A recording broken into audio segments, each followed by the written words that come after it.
O século XIX, que surgira com as últimas agitações provocadas no mundo pela Revolução Francesa, estava destinado a presenciar extraordinários acontecimentos.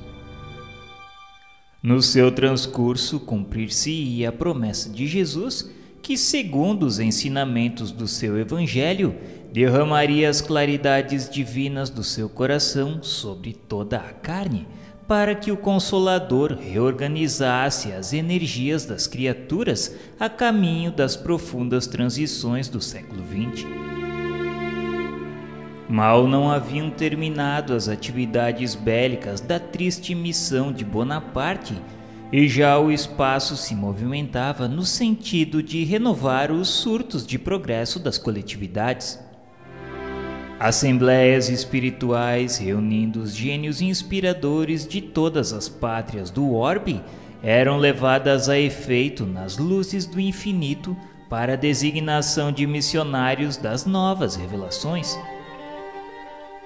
Em uma de tais assembleias, presidida pelo coração misericordioso e augusto do Cordeiro, fora destacado um dos grandes discípulos do Senhor para vir à Terra com a tarefa de organizar e compilar ensinamentos que seriam revelados, oferecendo um método de observação a todos os estudiosos do tempo.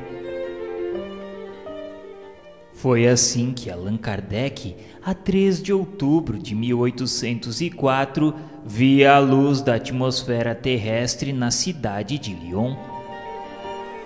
Segundo os planos de trabalho do mundo invisível, o grande missionário, no seu maravilhoso esforço de síntese, contaria com a cooperação de uma pleiade de auxiliares da sua obra, designados particularmente para coadjuvá-lo nas individualidades de João Batista Rostand, que organizaria o trabalho da fé, de Leon Denis, que efetuaria o desdobramento filosófico, de Gabriel Delany, que apresentaria a estrada científica, e de Camille Flammarion, que abriria a cortina dos mundos, desenhando as maravilhas das paisagens celestes, cooperando assim na codificação kardeciana no Velho Mundo e dilatando-a com os necessários complementos.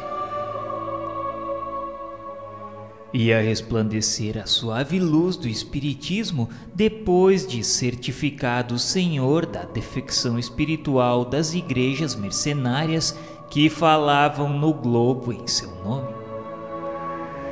Todas as falanges do infinito se preparam para a jornada gloriosa.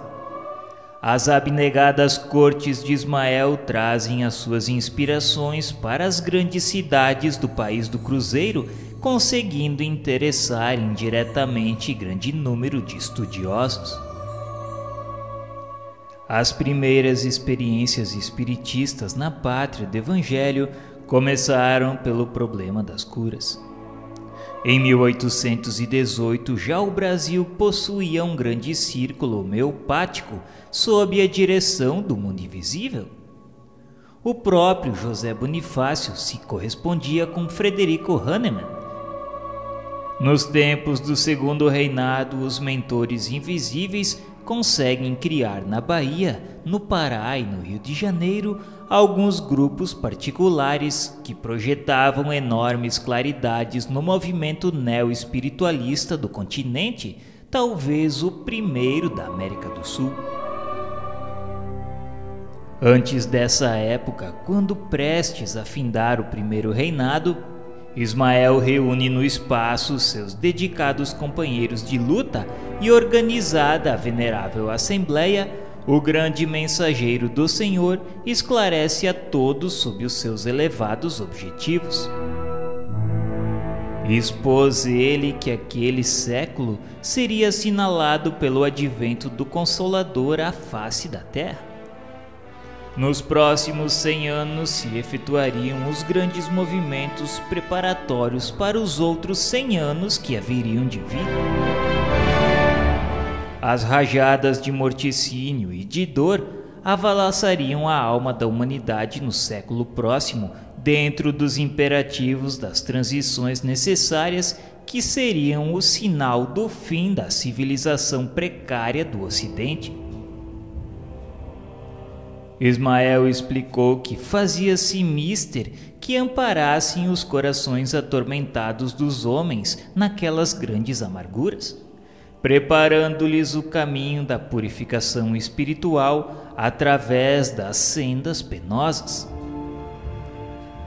Era preciso, pois, preparar o terreno para sua estabilidade moral naqueles instantes decisivos dos seus destinos. Numerosas fileiras de missionários encontravam-se disseminadas entre as nações da terra com o fim de levantar a palavra da boa nova do Senhor, esclarecendo os postulados científicos que surgiriam naquele século nos círculos da cultura terrestre. Uma verdadeira renascença das filosofias e das ciências se verificaria no transcurso daqueles anos, a fim de que no século XX fosse devidamente esclarecido como elemento de ligação entre a civilização em vias de desaparecer e a civilização do futuro que assentaria na fraternidade e na justiça, porque a morte no mundo, prevista na lei e nos profetas, não se verificaria porquanto com referência à constituição física do globo, mas quanto às suas expressões morais, sociais e políticas. A civilização armada teria de perecer para que os homens se amassem como irmãos. Concentrariam dessa forma os seus esforços na terra do Evangelho para que fosse possível plantar nos corações de seus filhos as sementes benditas que mais tarde frutificariam no solo abençoado do Cruzeiro.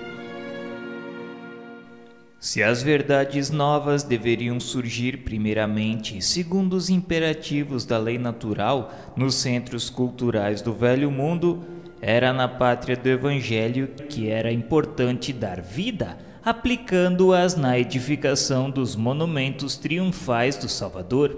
Ismael esclareceu que alguns de seus auxiliares já se encontravam na terra, esperando o toque de reunir as suas falanges de trabalhadores devotados sob a direção compassiva e misericordiosa do Divino Mestre. E encaminhando-se para um dos seus dedicados discípulos, falou-lhe que necessitava de sua colaboração. Era necessário que ele descesse às lutas terrestres com o objetivo de concentrar as energias no país do Cruzeiro, dirigindo-as para o alvo sagrado dos seus esforços. Sua tarefa seria regimentar todos os elementos dispersos com dedicação, a fim de que ele, Ismael, e seus auxiliares pudessem criar um núcleo de atividades espirituais dentro dos elevados propósitos de reforma e regeneração. Ismael falou-lhe da delicadeza daquela missão, mas com observância do código de Jesus e com sua assistência espiritual seria superado todos os obstáculos, à força de perseverança e de humildade, consolidando os primórdios daquela obra que era de Jesus no seio da pátria do seu Evangelho.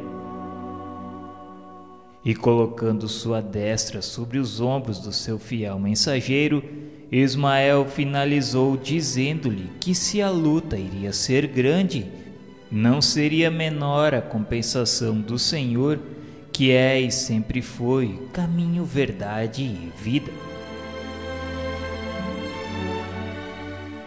Havia em toda a assembleia espiritual um divino silêncio. O discípulo escolhido nada pudera responder com o coração palpitante de doces e esperançosas emoções. Mas as lágrimas de reconhecimento lhe caíam copiosamente dos olhos. Ismael desfraldara sua bandeira à luz gloriosa do infinito, salientando-se a sua inscrição divina que parecia constituir-se de sóis infinitesimos. Uma vibração de esperança e de fé fazia pulsar todos os corações quando uma voz terna e compassiva exclamou das cúpulas radiosas do ilimitado: Glória a Deus nas alturas e paz na terra aos trabalhadores de boa vontade.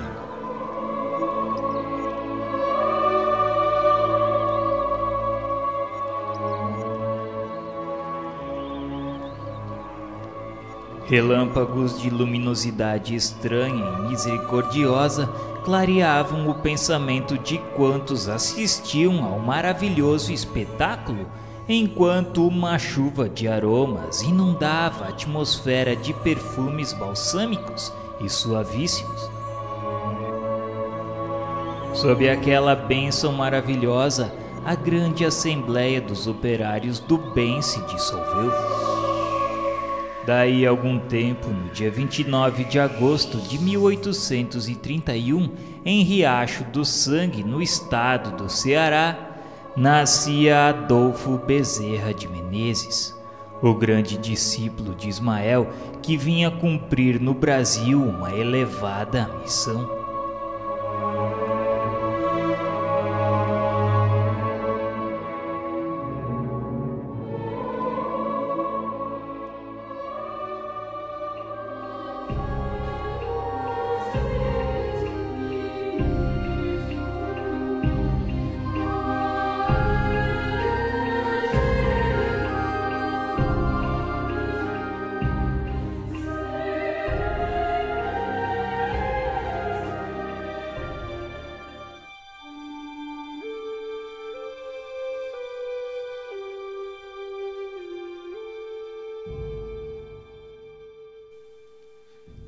O grande movimento preparatório do espiritismo em todo o mundo tinha no Brasil a sua repercussão, como era natural.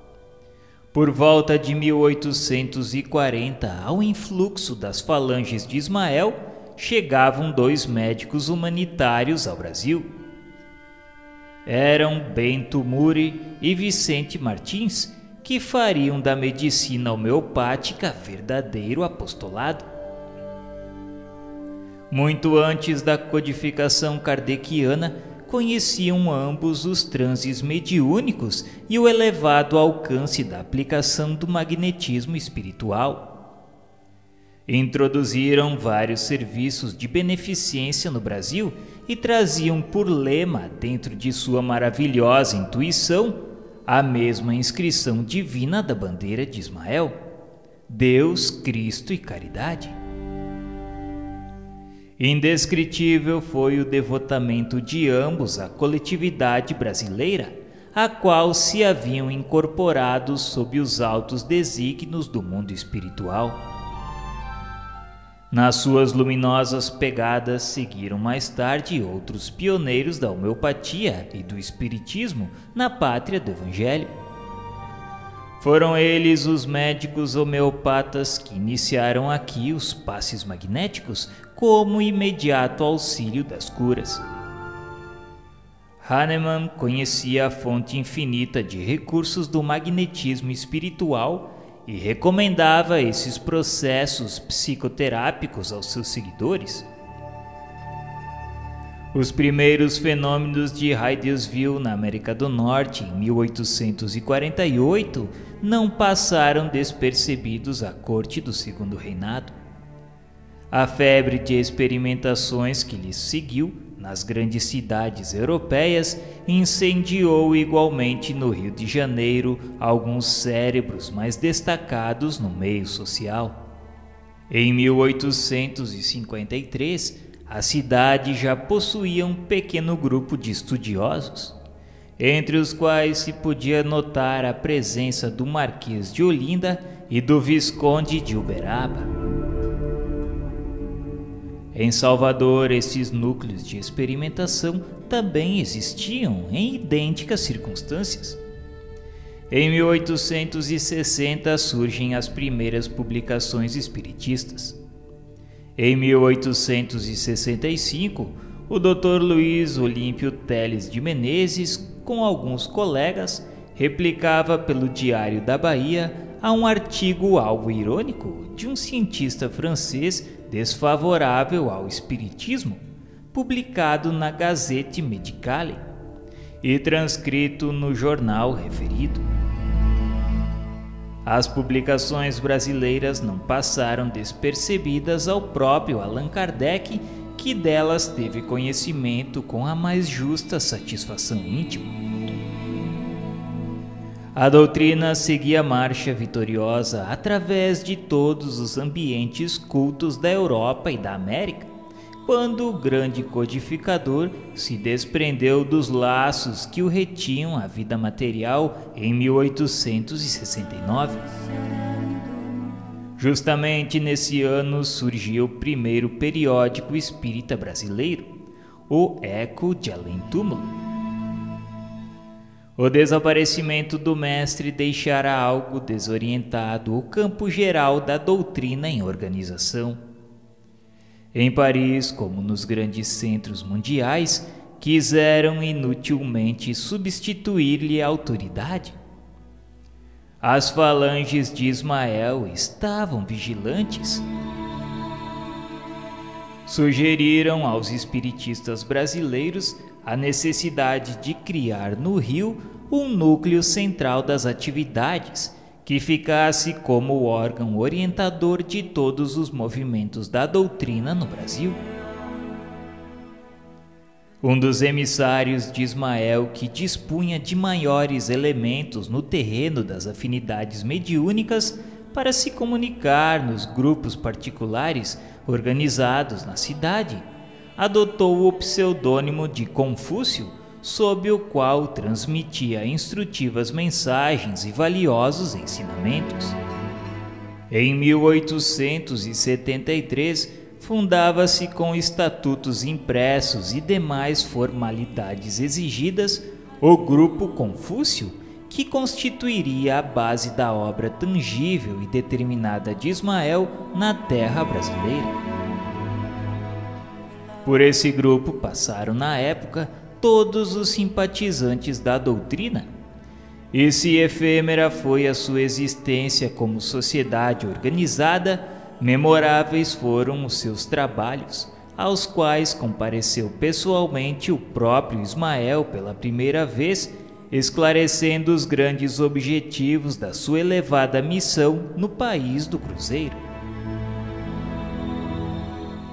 Nem todos os espiritistas modernos conhecem o fecundo labor daqueles humildes arroteadores dos terrenos inférteis da sociedade humana.